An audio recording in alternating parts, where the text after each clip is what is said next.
The track acclimatisation programme, available in free practice sessions, allows you to learn the track whilst earning resource points for the development of your car.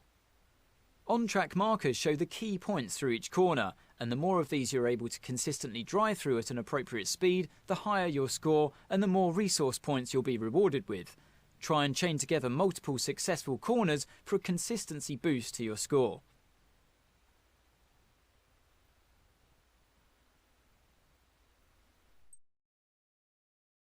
Consistency over a long distance with heavy fuel is vital in Formula 1, so being able to manage tyres is a useful skill. The tyre wear programme, available in free practice sessions, will help you learn tyre management while earning resource points for development of your car. Be gentle on the controls to reduce the amount of tyre slip and therefore wear. The better you can do this, the higher you'll score at the end of each lap, and the more resource points you'll receive. Stay under a target lap time while maintaining your tyre management for a score bonus. When the on-screen bar moves towards the red, that means you're wearing your tyres more than expected at this part of the lap. When it moves towards the purple, you're wearing them less.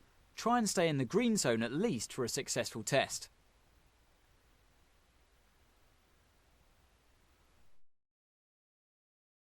The qualifying pace programme, available in free practice sessions, challenges you to beat a target time that corresponds to an expected position on the starting grid. Complete 3 flat-out laps on the fastest tyre compound to set the best time you can, and you'll earn resource points for hitting your target.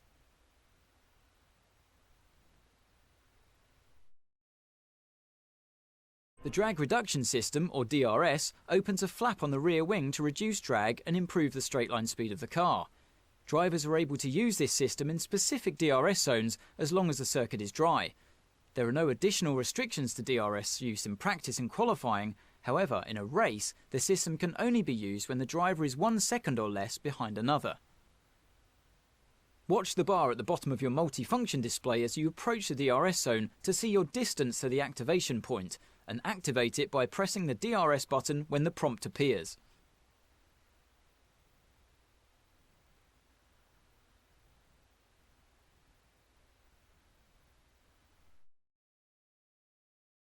The multifunction display is a vital tool to give drivers control over their cars and make important information visible during a race. It's possible to cycle through the screens on the MFD to access the settings such as brake bias or the tyres to be fitted at the next pit stop, as well as car condition, component temperatures and race strategy information. When speaking to your engineer through the radio, the MFD is also the place where you'll be able to view and select your available commands. The safety car may be deployed if there's an incident or if the conditions are too dangerous to drive in. Once the safety car is out on track, there's no overtaking permitted, and you must keep your lap time above a minimum in order to safely form a queue behind it. You can judge your pace using the delta element of the on-screen display. Ensure you drive slowly enough to keep it positive. Once a line has formed, the safety car will re-enter the pits. Remember that there's no overtaking until the green flag's at the first safety car line. If the incident is less severe, the virtual safety car may be deployed. It's not necessary to form a queue under the VSC, but just stay above a certain delta time and obey yellow flag rules until the virtual safety car period comes to an end. There's a huge amount of time to be won and lost in the pits, but ensure that you don't get too greedy as you approach the pit lane speed limit line. On the approach, you'll see a notification of the pit lane speed limit and your distance to the limit line. If you cross this threshold too fast, you'll be given a speeding penalty, so be careful. There are valuable tenths to be won by getting it right though, so leave your braking as late as you dare. At the pit exit, it's important not to cross onto the racetrack before reaching the end of the white pit exit line.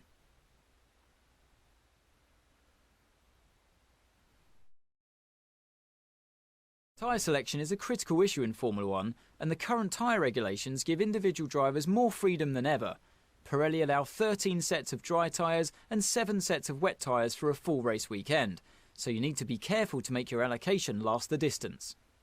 From the dry sets, 3 are pre-selected by Pirelli and marked as mandatory for Q3 and the race, but drivers can adjust their allocation for the other 10 sets from the 3 available compounds. Just remember, during the Grand Prix, every driver must use one of Pirelli's mandatory tyres plus 1 set from a different compound. Formation lap is an opportunity to practice your race start and put some energy through your tyres and brakes to get them up to the optimal temperature for the beginning of the race.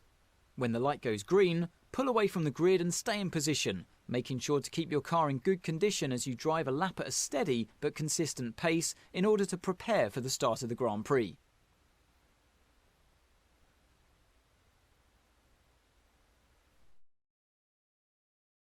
Races aren't won from the start line, but they can be lost, so getting a good start can make an important difference to your Grand Prix. As the lights come on, engage the clutch by holding the gear up button. Then, feed in the throttle to build up the revs. When the lights go out, release the clutch and it's away we go. But be careful not to release the clutch too early, or you may end up jumping the start. If your RPM is too low when you drop the clutch, your car may go into anti-stall. Don't panic if this happens, keep a cool head, clutch in, build up the RPM and then release the clutch just like the start procedure to get underway again.